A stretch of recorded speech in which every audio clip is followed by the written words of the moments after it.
My name's Dave DeBow, founder of MoneyPartnerFormula.com, and this show is built for everyday real estate investors who are actively doing deals and looking to scale using other people's money. So if you're an active real estate investor and you want to get featured on this show to talk about your own real estate and capital raising experiences, then just go to daveinterviewyou.com. Now let's get rolling with this episode, and remember to subscribe for daily interview content. All right, guys, welcome to Property Profits Podcast. I'm your host, Bryce Kaminsky, filling in for Dave Dubow. And have you ever wondered how to invest in real estate with short time frames when you're short on time? Well, today, my guest, Cory, he's going to have to do the last name. I'm going to take a shot at it. Celestino. Celestino, that's right. A seasoned real estate investor from Orlando. He's cracked the code on real estate investing for time-restricted individuals. Cory, welcome to the show. I apologize about the last name. It's a very unique one. Great to have you here. Oh, thank you. I appreciate it. So yeah, tell us, we were talking a little bit before the show about, how you got into it and that. So fill people in a little bit on the story of how you got into real estate investing. It's been your whole life. Yes. Yeah. So growing up, my parents invested in real estate. They bought a lot of rentals in lower, cost neighborhoods. Mm-hmm. And that was in the general Seattle, Tacoma area. Mm-hmm. And so that's kind of where I grew up. And so I was around a lot of rehab houses, and then my parents were landlords, and so they managed it themselves. They rarely got property managers. So that's one thing I actually kind of grew into liking the property management aspect of it, because I didn't want to do what they did and manage properties and have all those calls. But so I kind of went off of my career and became an engineer. Mm-hmm. And doing that, bounced around the country with my jobs, kind of went through the tech bubble, and then that bounced me from the East Coast to the West. Mm-hmm. And then got bounced around a little bit more and went back to the East Coast. And while I was working as an engineer, in the after hours, I would spend remodeling houses, flipping them, kept a bunch of houses as rentals. Mm-hmm. Got to the point where I had houses in about 5 or 6 different states at one time, but mostly just like one-offs here and there. And then got to the point where I didn't really like managing so many different areas. Mm-hmm. And so I can try to sell everything, consolidate. And then I consolidated and also bought some other properties just to kind of do for a hobby after work. And then I decided to actually kind of work for my father-in-law. And that's what brought me to Orlando, where my wife is from. And I left engineering after just under 20 years. And I actually started running a construction company where we would recycle asphalt and concrete. Mm. And so I would hop around from asphalt plant to asphalt plant around Central Florida and even up to Savannah, Georgia. And I was running that for about 5 or 6 years. And it wasn't allowing me the time at home I wanted. For about a year, I would spend Monday through Friday out of town, and very kind of hard on me and my family to be gone that much. And so I decided I needed to step away just due to the time commitment. And then after kind of thinking about what would my next step be, I decided that I've always liked the real estate. And so I would just do that full time instead of just the part time I've always done it in the past. And so it's been about a year now, and I've been doing it full time ever since. And been very happy with the decision to transition. And it's given me a lot more time to be present at home and spend time with the family. Yeah. So what, give the people at home a time frame, how, that story, how long does it run, from 2010 to 2024? Or? So I started my first job in engineering, I think it was in 2001, 2002, right around there. Mm-hmm. And then I just transitioned to full-time real estate here in the last year, so 2023. So about 20 years of about 20 years of part-time real estate. And which was, again, it was in my 20s and 30s, I had a lot more energy, and I would go to work from 8 to 5, and then some rehabs, I would come home and I would work till like 11 at night, and I would do Mhm. that for several months, and kind of take Sundays off. But I was really neck deep involved in a lot of rehabs and kind of doing most of it myself, hiring a couple things out that I wasn't as good at, like finishing drywall. Electrical, plumbing, that sort of deal. I kind of got to the point where I started doing everything and I do full guts by myself for the most part. But I'm still to this day, I'm not very good at finishing drywall, but I can, You're a glutton for punishment then. yeah, You love to just rip everything out and do it all over again in the can of yes. worms business. Like rip it right out and redo the air, the HVAC, and find all the problems. You find anything interesting in the walls? Well, when I was growing up, actually, one of our houses I found a bunch of baseball and football cards, which I Hmm. liked as a little kid. Um, but other interesting things, I didn't No find. money. You didn't find any I know money. nothing really great, but on a couple of my rehabs, my daughter wrote things inside the walls, and so if What a everyone nice rips those up, person. she'll just find pictures of herself that she drew when she was like about 10. You gotta like put in like one of those plastic skeletons to scare the next guy. Like when you fold in a wall, just put a little like medical skeleton in there to just freak people out. Yep. So um now that kind of brings us up to today. Um, with everything you've done so far, what would you say the major challenge? Like you were saying, the time commitment. Now you've kind of broken free of that. Um, Give people like, with all that experience, you must have some advice along the way that someone can collapse a time frame on and say, yeah, you don't have to make that mistake. What's one mistake that you can help someone avoid? Well, one thing I appreciated about my journey was I put myself in a position where I learned a lot of skills. So Hmm. along the way, I learned how to rehab a complete house and gut it.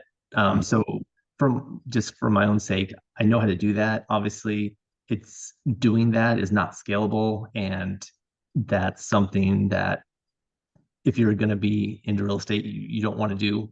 You can't scale it. You Yeah, it's can't not make as much scalable. money. Um, and depends on how much your time is worth. You could just hire it out and make more money that way.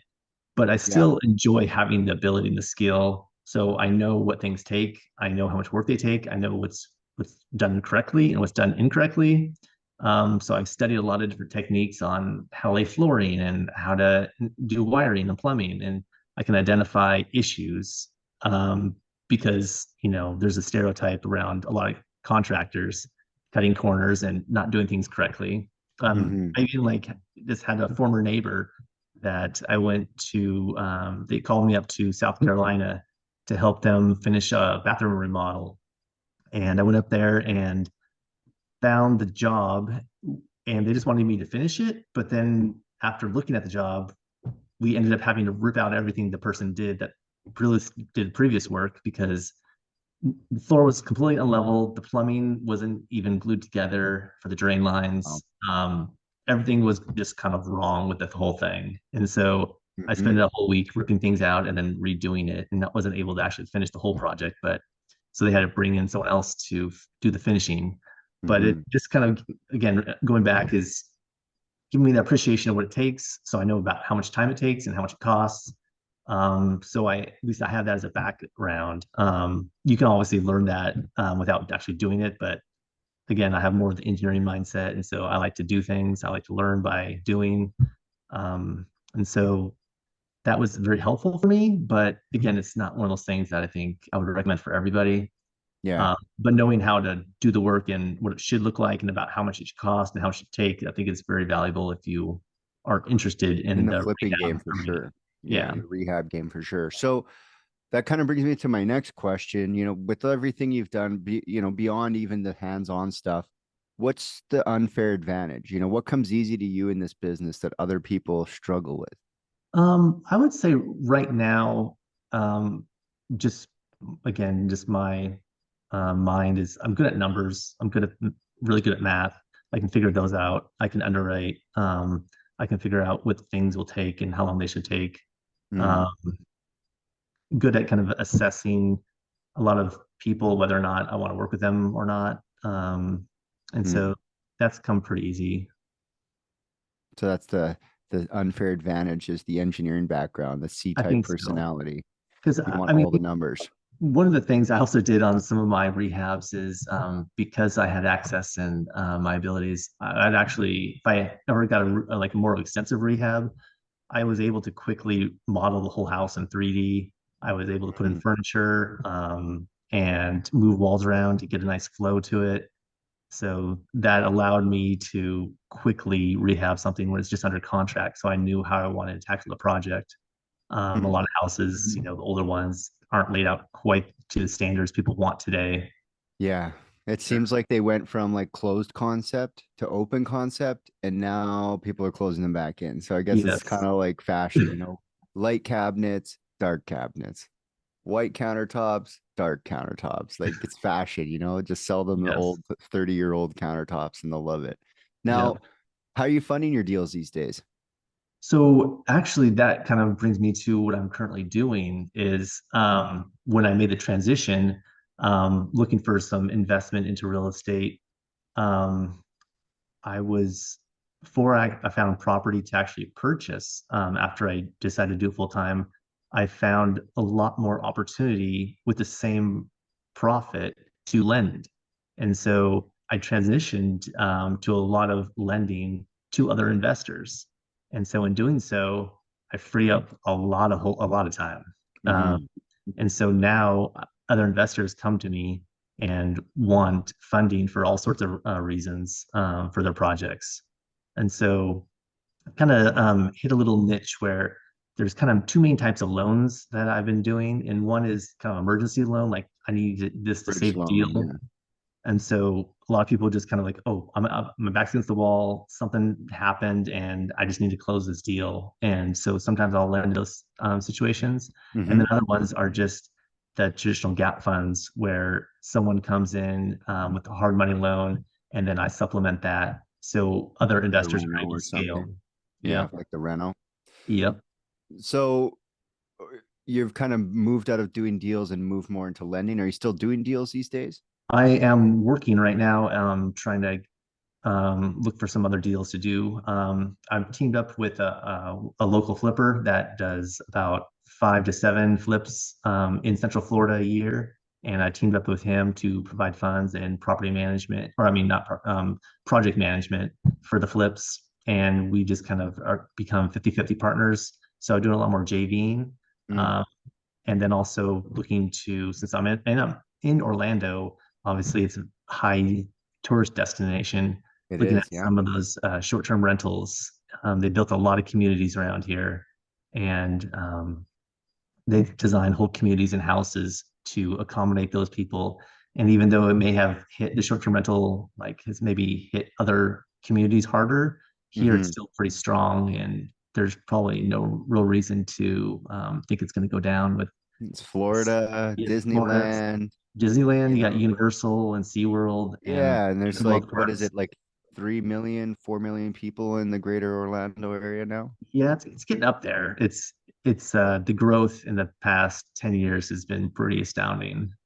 And I would Yeah. assume that over the next couple of years with the change in climate that since 2020 is just growing even more. Hmm. Yeah, I was just in Orlando in December. Great Uh, city.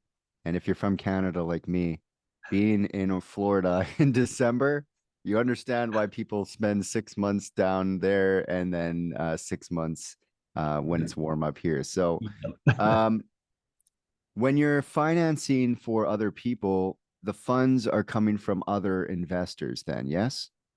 Or are it you lending depends. your money right now? I am doing both. Um, Okay. I am lending my own money, and then I'm also working with a group of other people that want to lend money, and I'm connecting them with other investors that are looking for funds. So how Um, do you navigate their funds to, say, someone like me who wants to flip? Are they counting on you to vet me, or are you just connecting it? Like, how does that work for the business model both, that you're doing now? both of those. So on the bigger, actually, I've made relationship with one like more of a commercial investor where he's buying large parcels Hmm. and either entitling it and selling it to developers. Um, And so for him in those larger like $3 million plus purchases, I'm just making say disconnecting the two people and let them work out the details. Hmm. Um, Do you and think then you'd make more capital, more money if you were more invested in that transaction, or you don't want to be? I don't want to be at this point. It's something maybe down the road, but I don't want to like be labeled as a broker without a broker's license. So Mm, I'm not trying to broker any deals at the moment. Because depending on the states in the US, some states yeah. require a broker's license if you start doing more work. And so, especially for those larger commercials, I'm just connecting the two people and let them discuss any type of arrangement. Yeah, that's Um, fair. and then for the smaller stuff, a lot of times I'll try to just do a JV and partner and kind of possibly bring some of my own funds and have another investor or lender bring in the majority of the funds. And then, and actually, I just did one earlier this week where I brought some funds. I knew another investor or lender that also lends to real estate investors, and he brought some of his funds. And together, we just fulfilled a loan requirement for the borrower. Nice, nice. So the future for you then is lending and doing some of your own flips then. Yes, so I'm partnering with a local flipper, and so I'm gonna help him Like you're get my bringing the deals or he's bringing the deals. How does that arrangement work for you and both. your guys? I sometimes bring some opportunities for him, and then sometimes he finds the opportunities, and then Mm, together we fund it and flip it, and we both sometimes I do it like the project management for making sure that flip is done. mm-hmm. Sometimes I bring my own funds, sometimes I find funds for him. And then other deals, I'm trying to find my own flips and my own rentals. Um, trying to do, trying to make sure all my activities are scalable so that I can just continue doing the same work. I Mm-hmm. don't want to put out a lot of funds and have it just sitting there without having the cash on cash return. So Yeah. trying to do those low down type of purchases when they come, and then just again start to work with other borrowers and just kind of connecting them with people that need it, and just kind of So what's continue. your feeling on the Florida market, specifically your Orlando market, or can you speak to the whole state? The whole state is growing a lot. Yeah, that's what I've Oh, heard. yeah, Rumblings, people complaining people on the from the north. news. Yeah, It's there's too many people moving in. The price of everything's going up. the That's what I price heard has up gone up a here. lot. Mm, So to give it some context, like about a 4 bedroom, 2 bath house, you know, depending on the neighborhood, obviously, about let's say 6 years ago would have cost like say 350, and now it's probably like 550. So just like a lot of parts in the country, it went up quite a bit. hmm. So prices are up. Still, people are coming down in masses, and apartment buildings are being built very quickly and being filled. And I pretty think in much, the long run, that's going to be good for Florida, though. Like, yeah, what's the worst case is that you have more people, more things. Like Miami Major's already like, I think 11 million people. Like, it's a yeah, it's huge, growing huge. huge. And so the nice thing about being in Orlando versus in Miami or Tampa is a little more isolation from the coast and the hurricanes. And so Mm, when there's ever a major hurricane, it dies down for the most part when it gets to more the hmm. central state, even though the state's really narrow. But right now, I'm seeing a lot of growth between Daytona to Tampa. There's a freeway I-4 that connects the two, and Hmm. Orlando's kind of sitting right in the middle. But that whole corridor is expanding to each coast. And so Hmm. I would think in the next 20 years, that whole corridor will be totally filled. Yeah. What's the name of that Development. highway? What's the name of the highway? I-4. Goes east, east, west. They Oh, call it something though. They east. nicknamed it something. I can't remember Oh, the name. yeah. But you're right. Like the middle of Florida, because we went from Sarasota over to Miami. We drove, west to east, and there's not a lot in the middle. There's Yes. not a lot. Like people like the sand and the beach being close to the ocean. but there's nothing wrong with like the weather and everything in the middle. Like Orlando is prime real estate. Are you seeing the prices going crazy? Right. Well, I saw them go crazy. What was it back in like 2 years ago? Mm, Now they're stable. They're not mhm. going down like I've seen some other places in the country.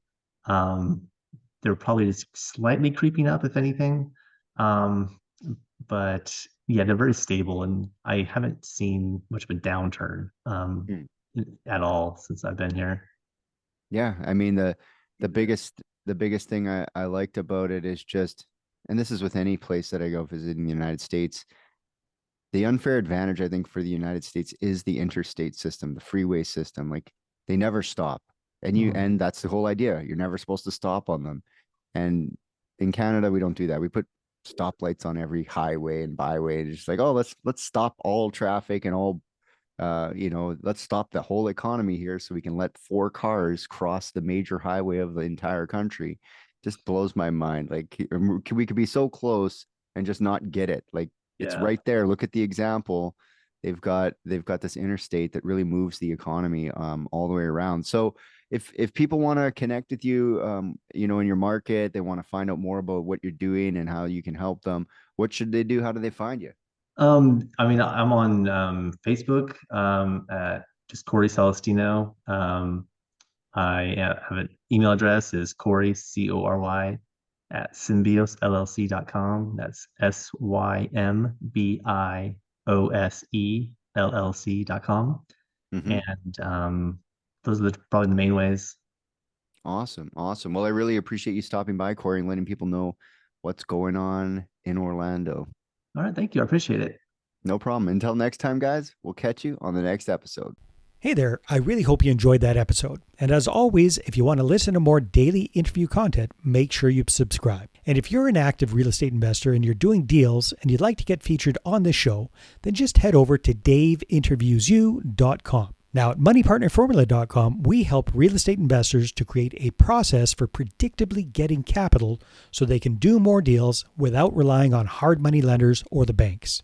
We do this by building them a private capital marketing system. Now, if you want help turning yourself into a big money capital attraction machine, then book a call with our team to see how we can help. Just visit moneypartnerformula.com to find out more. All right, take care, and we'll see you on the next interview.